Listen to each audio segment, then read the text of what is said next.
Tapi ada orang penyakit dia daimur rih, sentiasa kentut. Seminit 124 detik.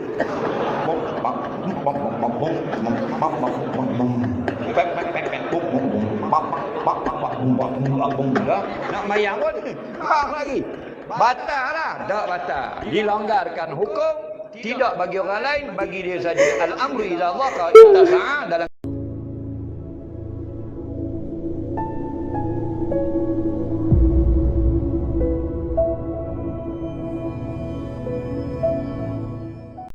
Assalamualaikum warahmatullahi wabarakatuh. Jumpa lagi dengan saya Cak Ope dalam program Ngaji Bareng. Saya harap semuanya dalam keadaan sehat ataupun semua keluarganya diberi kesehatan. Karena kalau ada salah satu di antara keluarga kita yang sakit, itu akan terganggu kehidupan kita, teman-teman. Apapun profesinya, baik itu pekerja, pengangguran ataupun guru ataupun lain sebagainya. Kalau ada yang sakit, pasti akan ada orang-orang di sekitarnya itu yang akan terganggu aktivitasnya. Makanya saya doakan semoga Anda semua dan juga keluarganya diberikan kesehatan oleh Allah Subhanahu wa taala. Amin amin ya rabbal alamin. Dan saya mengajak kepada teman-teman semua untuk mengucapkan kalimat Allahumma sholli ala Muhammad, Allahumma sholli ala Muhammad, Allahumma sholli ala Muhammad. Mari kita haturkan kepada junjungan Nabi kita Nabi besar Muhammad sallallahu alaihi wasallam. Dengan harapan semoga kita kelak bisa berjumpa dan berkumpul dengan Rasulullah di surganya Allah Subhanahu wa taala. Amin amin ya rabbal alamin. Oke, pada kesempatan kali ini ngaji bareng kita akan diisi oleh Ustadz Azhar Idrus ya, yaitu program tanya jawab ya teman-teman.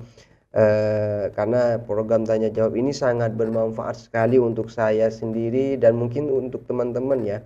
Karena banyak hukum-hukum ataupun hal-hal yang tidak saya ketahui sebelumnya, tapi alhamdulillah semenjak mengikuti program tanya jawab ini saya bisa sedikit banyaklah bisa mengetahui hukum-hukum yang sangat bermanfaat untuk hidup saya sendiri dan saya harap juga bermanfaat untuk hidup teman-teman semua. Oke, jangan banyak bacot Cak Ope ya, langsung mulai gitu.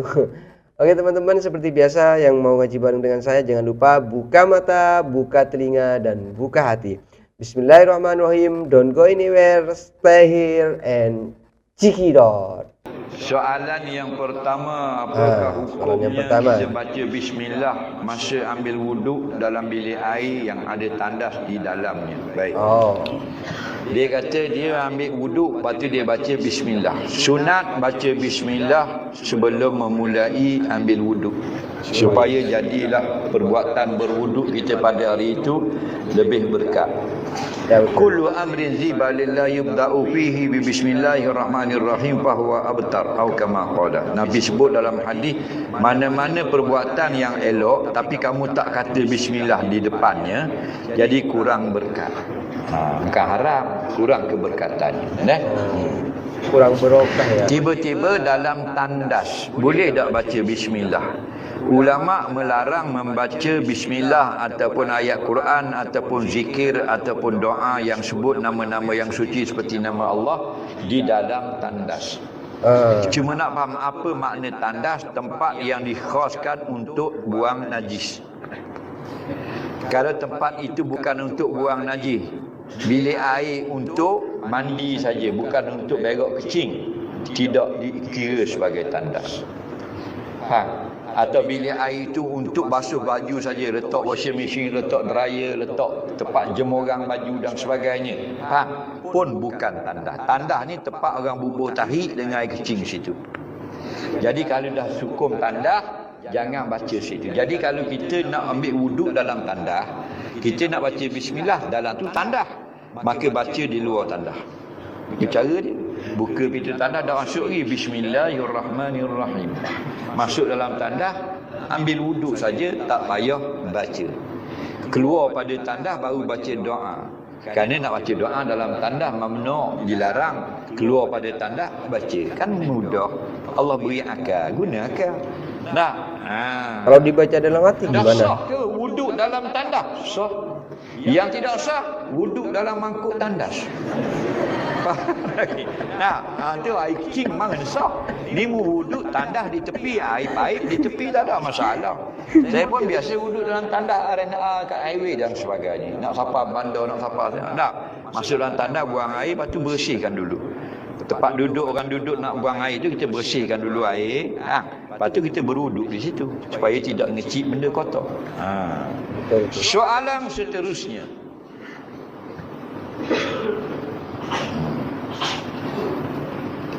Apakah hukum pakai seluar orang tanpa izin? Seluar itu Dia tak minta dengan kawan dia pergi celana pakai ya? dalam kawan tu. Oh, berat juga orang tupak ni. Hukumnya haram. Tak boleh. Tanpa izin dia. Walaupun sekejap. Tak boleh. Ni banyak orang. Dia keluar masjid, selipar dia hilang. Oh, Dia selipar mahal di itu bawah lain pula. sandal. Ya, ya. Tu curi, dia pun curi juga. Dua-dua berdosa. Kalau kawan itu tersalah, tak berdosa. Kawan dia tersalah, ingat selipar dia dah. Selipar mu rupanya. Dia terbawa balik. Dimaafkan. Mu tahu dah hilang. Bahang kau selipar orang. Berdosa. Jadi kalau kawan kita sekalipun, minta izin. Ya, ya. Kalau tidak dia sama macam perbuatan mencuri. Akhzu malil ghairi bi ghairi iznihi. Ambil hak guna harta orang lain tanpa mendapat kebenaran daripadanya. Hukumnya haram. Okey? Walaupun buat semayang dan sebagainya. Tak boleh.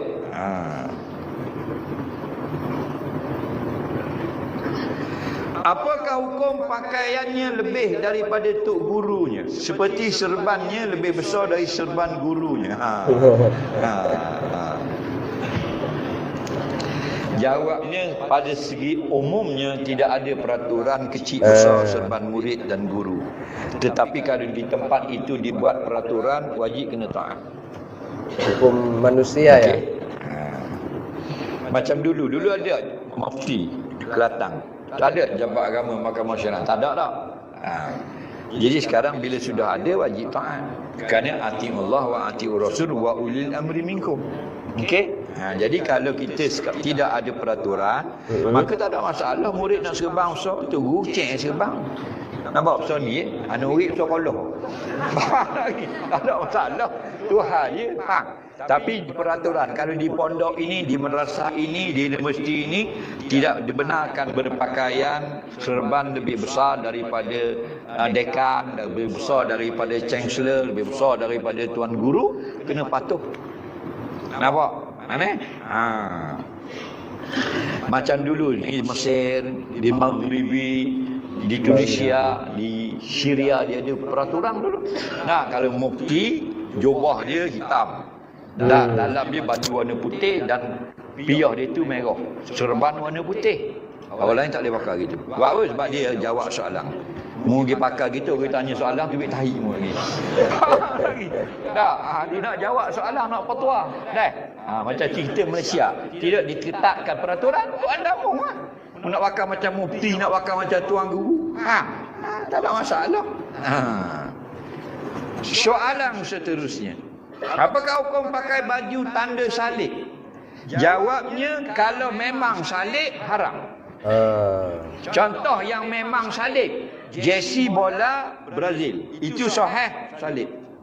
Kita pergi kepada website Brazil punya Football Association, nampak kebangsaan, kita pergi dekat logo, type history, dia akan tulis logo itu asalnya lambang salib Kristian. Jelas lagi. Dari bawah soalan enggak sah berarti ya. Itu logo salib. Okey. Tu tak boleh pakai. Nampak? Kalau ada lagi logo-logo lain, logo Finland, logo kelab-kelab di Eropah yang gambar salib, itu memang salib. Kerana mereka mendahulukan salib. Contoh lagi, baju Union Jack, bendera British tu, yang ada pakoh gini dan gini. Warna biru, merah dan putih outline dia. Faham? Itu salib. 3 salib suci Kristian. Saint Andrew, Saint Peter, Saint apa lagi? 3 orang Saint ni maknanya wali lah dalam agama Kristian. Faham? 3 orang suci Kristian digabungkan dalam 3 wali suci Kristian ini, salibnya digabungkan jadi bendera Union Jack. Itu tak akan pakai tu. Ramai orang bubuh ni cover telefon, baju dan sebagainya. Kita tak tahu sejarah. Faham? Tak boleh pakai yang haram. Ini harus hati-hati loh, banyak yang contoh macam klub-klub yang setengah macam sini jersey ya. Barcelona. Dulu ada halus. Atas singa tu halus halik. Kecil, bila kecil tu dimaafkan. Tidak dikira mengiklankan syiar agama lain. Kerana kaedah fiqh Syafi'i, al-qalilu kal adami. Benda yang kecil sangat seperti tidak wujud. Okey, tak mau pakai lebih baik. Okey? Berarti kalau kecil nggak apa-apa ya? Salik tau. Lambai dia. Lambai gapo? Tak ada gapo dia tu. Buat dogo ke apa? Kena tahu dulu. Gambar budak kepala watak pegang gerpu. Dan menantai gapo tu? Nggak ngerti nih saya. Bahasa Terengganu ya? Setan, mu tengok dah setan gitu.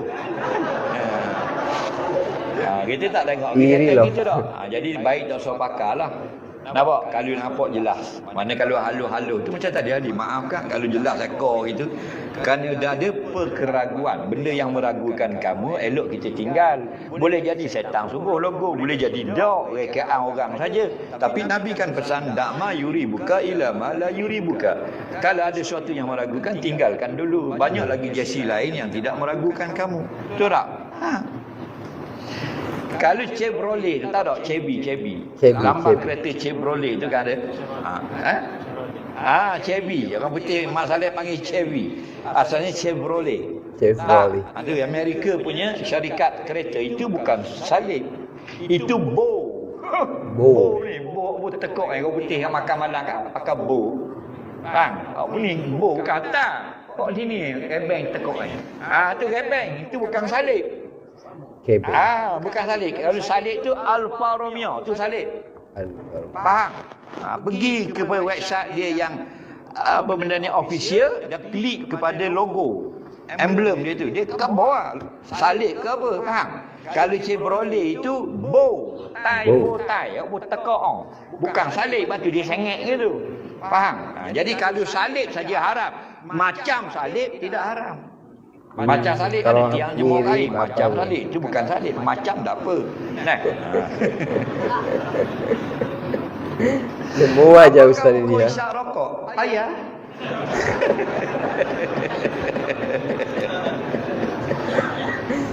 Antara dua pendapat hukum yang memang viral ya, dalam kitab-kitab ulama, haram dan makruh. Kenapa haram makruh berbeza? Haram itu kalau kita hisap dia memudaratkan diri kita, maka perbuatan itu haram.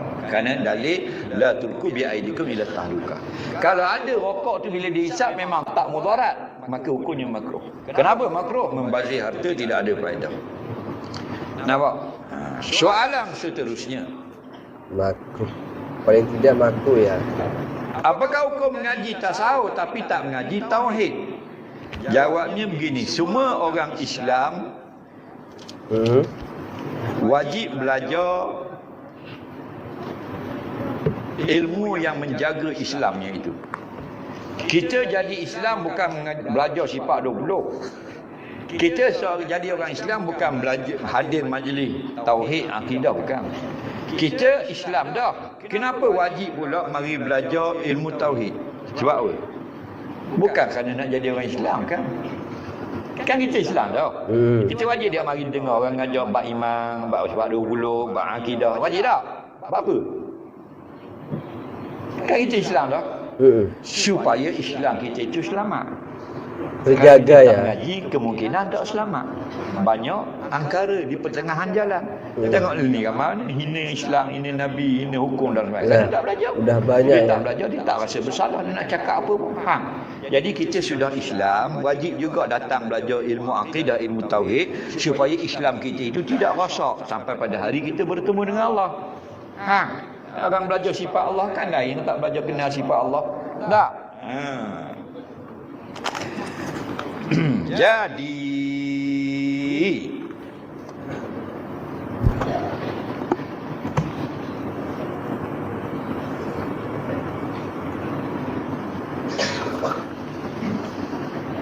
wanita yang telah putus haid adakah wajib juga belajar bab haid? Nifas dan istihadah. Baik.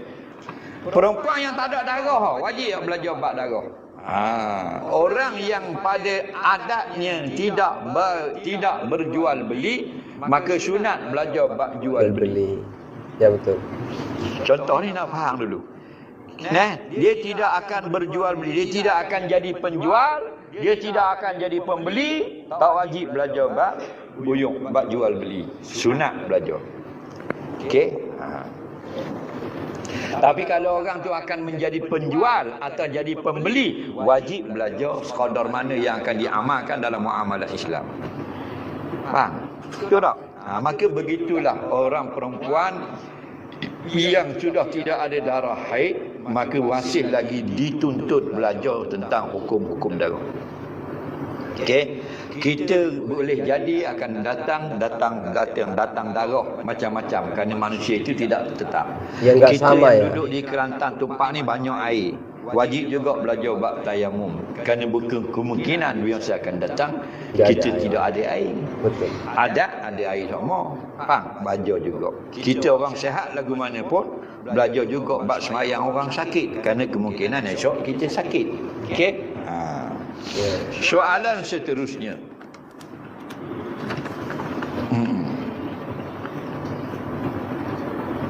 Sah atau tidak puasa orang yang sembelih? Buang air besar, najis tersekat-sekat untuk keluar masuk dan balik. Orang yang dalam kesakitan banyak dilonggarkan hukum. Kalau orang lain batal, dia tak batal. Kaedah Syafi'i kita, al-masyaqqah tajlibu taisir. Orang yang kesakitan atau dalam kesukaran, taisir, dia diberi hukum ringan. Ada diskonnya ya. Lain batal. Tapi sasilih reh, orang yang daimur reh, sentiasa kentut, tidak batal. Kita ketut atau mayang? Orang yang daimur ni orang yang sentiasa kentut. Adik sehari berapa hari? Berapa kali ketut?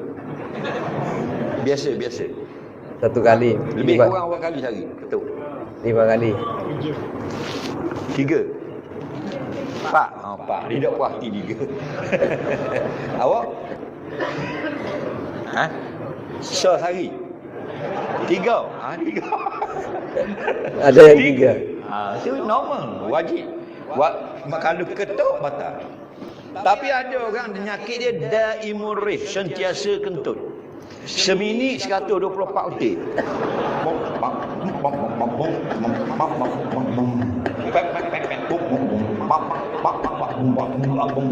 Nak mayang pun lagi.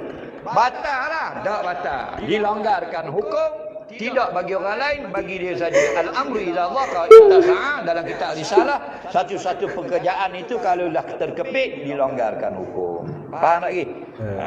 Jadi orang sembelih ni kadang masuk, kadang keluar. Dia punya dubur dia beri kelonggaran hukum. Okey? Ada diskonnya ya.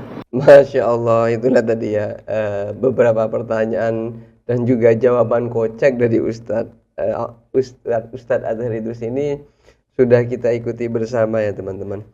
Dan tadi jawaban Ustadz Azhar Idrus ini yang mengatakan 1 menit kentut 120 kali. Sumpah itu bagian terngakak tadi ya. Ya Allah, ada aja Ustadz Azhar ini ya. Karena jujur ya teman-teman, kalau kita tidak mendengarkan hal-hal seperti ini, kadang kita menganggap sesuatu, oh ini pasti nggak apa-apa, oh ini ya pasti boleh, oh ini pasti ringan hukumnya. Ternyata ketika kita mendengarkan pertanyaan-pertanyaan seperti itu, jawabannya tidak sesuai dengan apa yang kita pikirkan dulu, ataupun memang tidak pernah terbayang ya teman-teman, bahwasanya ada beberapa pertanyaan yang dianggap oleh kita itu halal ternyata haram, yang dianggap kita itu boleh ternyata tidak boleh. Inilah manfaat ketika kita mendengarkan tanya jawab macam ini. Semoga apa-apa yang sudah kita dengarkan menjadi ilmu yang bermanfaat, yang barokah, sehingga kehidupan kita akan menjadi kehidupan yang lebih baik lagi dan sesuai dengan ajaran-ajaran yang sudah dibawa oleh Rasulullah SAW. Amin amin ya rabbal alamin. Untuk program ngaji bareng pada saat ini saya cukupkan. Mohon maaf apabila ada kesalahan. Ihdinas siratal mustaqim. Assalamualaikum warahmatullahi taala wabarakatuh.